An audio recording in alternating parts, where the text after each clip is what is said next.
मित्रों, आज भी हम ऐसे समाज में जी रहे हैं जहाँ केवल पुरुषों को ही महत्व दिया जाता है। आज भी जब लोगों के घर में बेटी का जन्म होता है, तब उनके घर के सारे सदस्यों में मायूसी छा जाती है। इसका कारण मनुष्यों की अज्ञानता है, जो लड़की को बोझ समझती है। लेकिन आपको यह जानकर हैरानी होगी कि लड़की का जन्म हर किसी के घर में नहीं होता। लड़की का जन्म उसी के घर में होता है जो भाग्यशाली होते हैं और अपने पूर्व जन्मों में बहुत सारे पुण्य का काम किए होते हैं। आज के इस वीडियो में हम जानेंगे कि भगवान किसके घर में लड़की का जन्म देने के लिए चुनाव करते हैं और वह कौन से ऐसे पुण्य कर्म है जिसके कारण व्यक्ति बेटी का माँ बाप बनता है। हमारे इतिहास में वर्णित ऐसी कई बात बताएंगे जिससे साबित हो जाएगा कि बेटी का जन्म बोझ नहीं सौभाग्य होता है। तो आप हमारे इस वीडियो में अंत तक जरूर बने रहिए। नमस्कार दोस्तों, स्वागत है आपका हमारे चैनल सनातन धर्म वचन पर।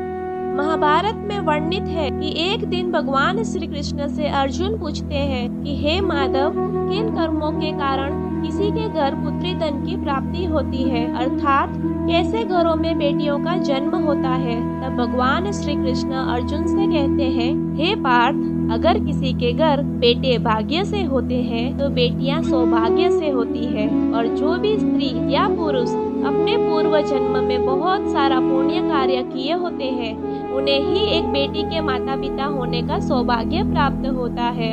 इतना ही नहीं, बेटियों के जन्म के लिए उन्हीं घरों को चुना जाता है जो बेटियों का भार सहन कर सके, क्योंकि तीनों लोकों में स्त्री अर्थात बेटियां ही ऐसी होती है जिसका भार हर कोई सहन नहीं कर सकता। वह बेटियां ही होती है जो घर वालों और अपनों की खुशी के लिए अपना हर एक चीज न्यौछावर कर देती है।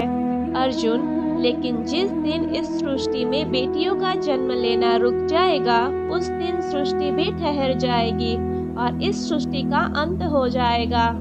मित्रों, भगवान श्री कृष्ण की इन बातों पर गौर किया जाए तो उनका कहा बिल्कुल सही है, क्योंकि अगर इस सृष्टि में बेटियां नहीं होंगी तो किसी का भी वंश आगे नहीं बढ़ पाएगा।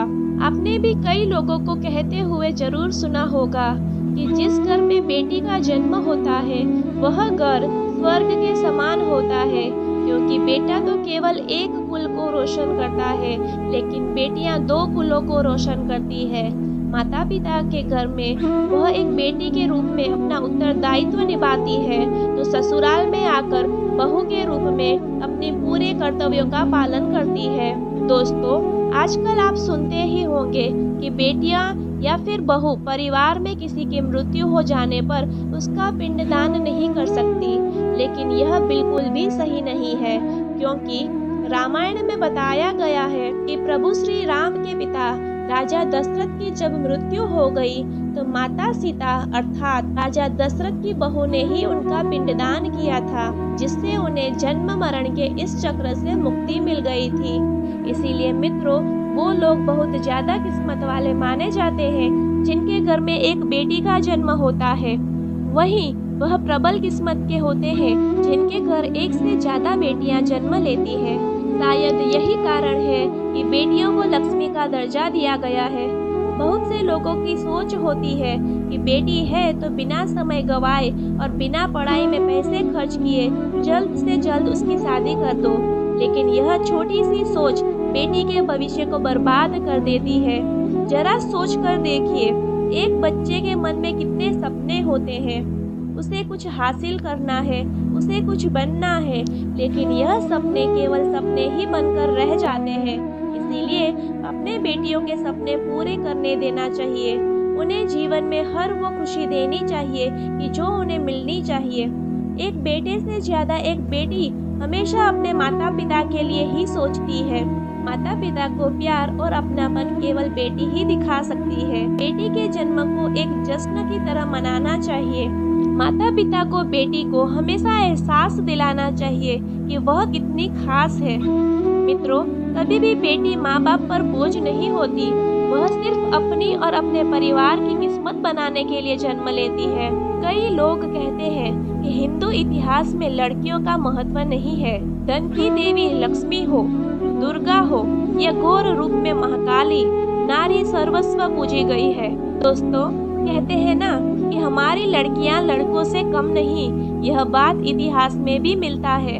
वशिष्ठ जी की पत्नी अरुंधति ने वरुण और इंद्रदेव को ब्रह्म ज्ञान का ज्ञान दिया था। सभी धनुर्धर की भांति द्रौपदी भी शस्त्र विद्या जानती थी।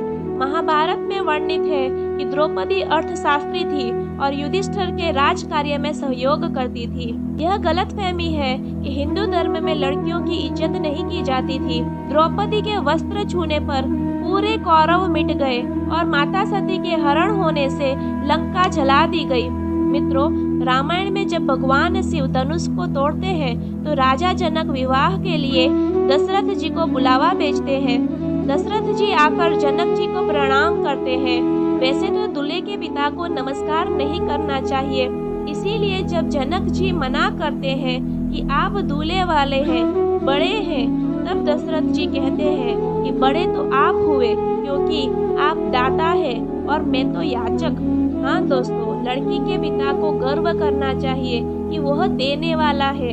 इसीलिए हमेशा अपनी उस बेटी को प्यार दे जिसने आपके घर में जन्म लेकर आपको पुण्य का भागी बनाया है। मित्रों, एक कथा के अनुसार दो मित्र लंबे समय के बाद एक दूसरे से मिले।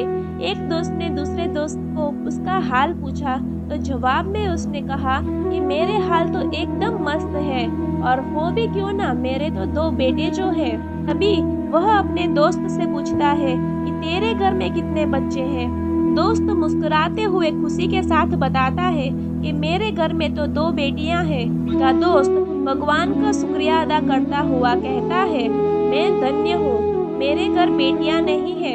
यह बातें सुनकर दूसरे दोस्त की आंखों में आंसू आ गए।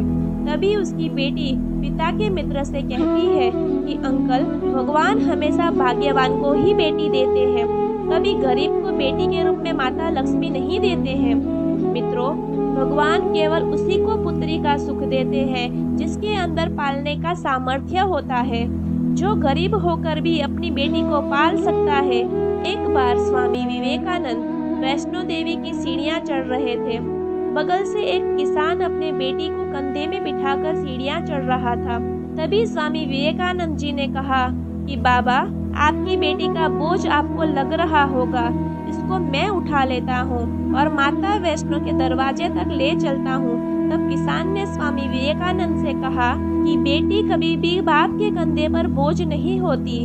बेटी अगर बाप के कंधे पर हो तो बाहर के बोझ को हल्का कर देती है। दोस्तों, बेटियां कभी भी धन की भूखी नहीं होती, वह सिर्फ मान और सम्मान की भूखी होती है। अब आप यह जरूर सोच रहे होंगे कि कौन से कर्म करने के बाद किसी के घर में बेटी जन्म लेती है। गरुड़ पुराण में बताया गया है कि जो मनुष्य सदा ही पुण्य करता है और दान धर्म करता है, उसी को अगले जन्म में स्त्री रत्न पुत्री के रूप में प्राप्त होती है। यदि आपकी कोई बेटी नहीं है तो आप किसी सगे संबंधी या किसी गरीब की बेटी को पढ़ाने में मदद कर सकते हैं और उसके विवाह करवा सकते हैं, जिससे पूर्ण रूप से पुण्य का फल मिलता है। मित्रों, आज आपने जाना कि बेटी का जन्म किसके घर में होता है और कौन से कर्म करने से बेटी पैदा होती है। अगर यह जानकारी अच्छी लगी हो तो वीडियो को लाइक जरूर करें और चैनल को सब्सक्राइब करना ना भूलें, ताकि ऐसे ही सारे वीडियो की नोटिफिकेशन आपको मिलती रहे। धन्यवाद।